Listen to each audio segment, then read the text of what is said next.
so easy to stand before you when the bed has been made as well as it has. Thank you, my dad. Your whole meeting.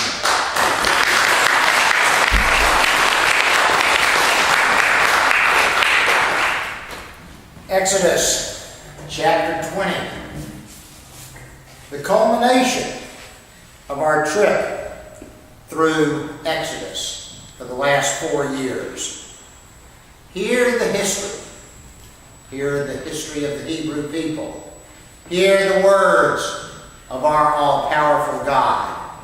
And God spoke all these words. I am the Lord your God who brought you out of the land of Egypt. Brought you out of the land of Egypt, out of the house of slavery, and you shall have no other gods before me. You shall not make for yourself an idol, whether in the form of anything that is in heaven above, or that is on the earth beneath, or that is in the water under the earth. You shall not bow down to them or worship them, for I, the Lord your God, am a jealous God, punishing children for the iniquities of parents to the third and the fourth generation of those who reject me, but showing steadfast love to the 1,000th generation of those who love me and keep my commandments. You shall not make wrongful use of the name of the Lord your God, for the Lord will not acquit anyone who misuses his name. Remember the Sabbath day, keep it holy. 6 days you shall labor and do all your work, but the seventh day is a Sabbath to the Lord your God. You shall not do any work. You, your son or your daughter, your male or female slave, your livestock, or the alien residents in your town. For in 6 days the Lord made heaven and earth, the sea and all that is in them, but rested on the seventh day. Therefore the Lord blessed the Sabbath day and consecrated it.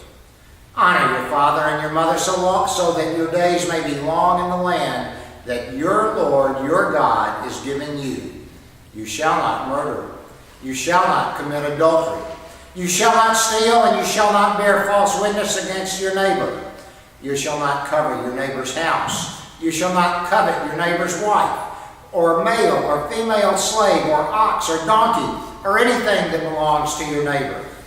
When all the people witnessed the thunder and lightning, the sound of the trumpet and the mountain smoking, they were afraid and trembled, and stood at a distance, and said to Moses, You speak to us, and we will listen. But do not let God speak to us, or we will die. Moses said to the people, Do not be afraid, for God has come only to test you, and to put the fear of him upon you, so that you do not sin. Truly, the word of God for the people of God. Praise Thanks be to God. I really fought with this morning's message because I got about 10 different ways I wanted to go. And it wasn't until she finished up with It Was Well With My Soul that I really knew I had taken the right way. And I had no idea what she was going to play. God's at work this morning. God's at work this morning. There was a little boy, and he was once asked by his Sunday school teacher if he knew the 10 Commandments. And he looked her straight in the eye and he said, Well, no, ma'am. My dad said that if I didn't have to know them because they're going out of style and they're going to throw them away. Well, it's one thing to be ignorant of the 10 Commandments. And a lot of folks in the world are. They don't know about it. But it's quite another to mock them and to turn our back on those laws that God gave to us many, many years ago. Millions of people dismiss them as trite, as just platitudes, things that have been around forever, and they put them up on a shelf and let them get moldy and dusty. They sneer at the 10 Commandments because in their eyes, those words are religious. There are still others who really want to do away with the 10 Commandments altogether. My friends, that is not an option. The 10 Commandments are not just words. They are principles that are woven into the fabric the very fabric of the way every one of us lives. They're not a lifestyle option. And oh my, are we confronted with however many lifestyle options you want to think about. They are basic realities upon which every bit of God's creation is structured. If we violate the Ten Commandments, there will be consequences. When I was very young, growing up, on our refrigerator, my mother had a chart. And on that chart were 15, I think, 16, 17, I'm not sure how many, different things that I was supposed to do or not do during the day or during the week.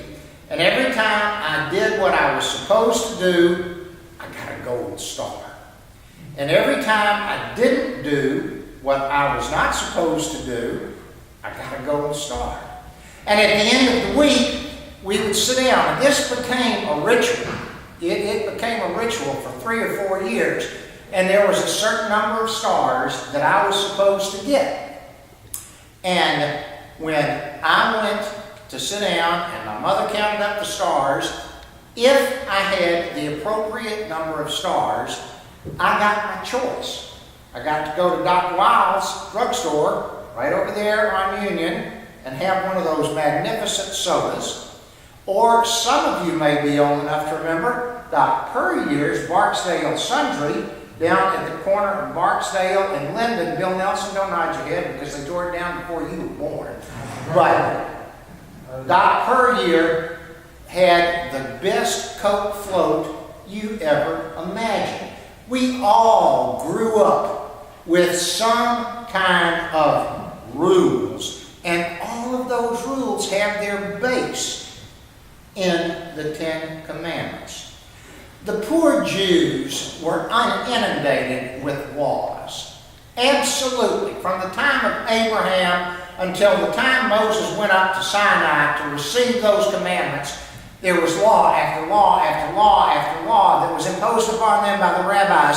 Then there was interpretation after interpretation after interpretation after interpretation, and that goes on until this day. But by the time we got to Moses and his trek up Sinai, there were over 600 laws that the Jews were trying to live by. When they were in Egypt in slavery, they didn't have the time or the energy very much to break the law. The Egyptians took care of that. They beat the heck out of them. You know, if they didn't do what they were supposed to, they were the Egyptian slaves, they were chattel. The Egyptians could do whatever they wanted. But when they became free, all of a sudden there were choices. Choices that you and I face. Choices to do right. Choices to do wrong. But there really wasn't a whole lot that said what is right or what is wrong. So along came the Ten Commandments, and instead of 613 laws, or however many, 613 is pretty much the number you will get, but there's a discussion about that. God decided He would help him. And He sent Moses up there. And He gave him not the 10 suggestions, as you have heard them called, but He gave him the 10 Commandments. And I think they receive the bad press that they do is because they are so bloody stern. And they're often thought of, and I think of them this way, more a list of don'ts and a list of shout-nots than a list of positive things. And it's been correctly pointed out that most of the commandments, 8 of them, are negative. So that doesn't present a real problem, though, because think about it this way. It's possible to keep negative commandments. I know people that haven't killed, that haven't lied, that haven't stolen, that haven't done things, but they also are not loving or caring people. So keeping those negative commandments is okay, but in a minute we're going to see there needs to be another step.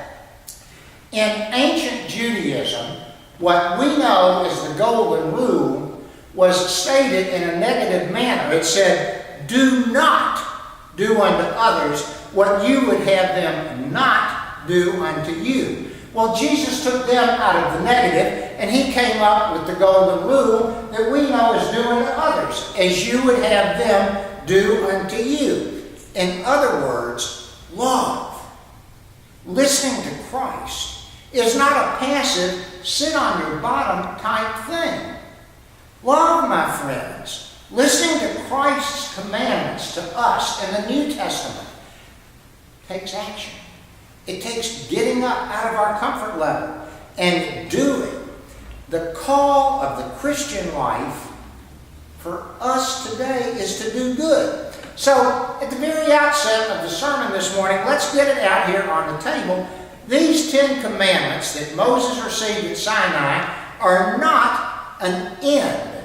They are not a means, an end in themselves. But we've got to concede and we've got to admit that the commandments are so basic to life that if we disregard those 10 commandments, we are truly courting disaster. Look at it like this. Jesus called us to go the second mile. But to go the second mile, what do you have to do? You have to go the first mile first. Well, let's look at the 10 commandments and say that is the first mile. And that's what we're supposed to do. But then the second mile is what Jesus taught us, and love is the second mile. Both of those are needed. Both of them are necessary. The 10 commandments is law. The love of Jesus that each one of us has accepted and live for, the love of Jesus is grace. One is duty, the law. One is joy, love. Now, let's look at that first mile. Let's look at the 10 commandments, and I'm sure that most of you all are very aware that really the 10 commandments are divided into 2 sections. The first 4 of the 10 commandments. Who can tell me what the first 4 commandments deal with? Man's relationship with God. You know, it's very simple. You shall have no other God before me. You shall not make for yourself an idol. You shall not take the Lord's name in vain. And remember the Sabbath day to keep it holy. I am the Lord your God that shall have no other gods before you. All of the commandments are important in their own way. But the first commandment, think about it. The first commandment is clearly the most important one of all. Because how you and I feel about holy God determines how you and I will acknowledge all the other 9 commandments. If we're not convinced, if we don't truly believe that God is a God of love, God is a God of power, God is a God of everything there is, then we're not going to listen to the other 9 commandments. Back in the very late 80s, communism was crumbling. And in 1989, the Berlin Wall was torn down. And there was great conjecture among historians about what had happened to the Soviet Union. What had happened to that bloc? What had happened to the Iron Curtain that caused it to crumble? And in a very obscure interview with Billy Graham, a very conservative evangelical Christian, and Elie Wiesel. And if you've never read any Elie Wiesel, you need to get to know him. A very liberal Jewish theologian out of the 80s and 90s. And there was an interview with those 2 men, and as disparate as their views on life were, they came together in one word of agreement about what happened to the Soviet bloc, what happened to the Iron Curtain countries. And what they said was that the fall wasn't political in nature. The fall wasn't due to economics or military might, that the fall of the Soviet Union as we used to know it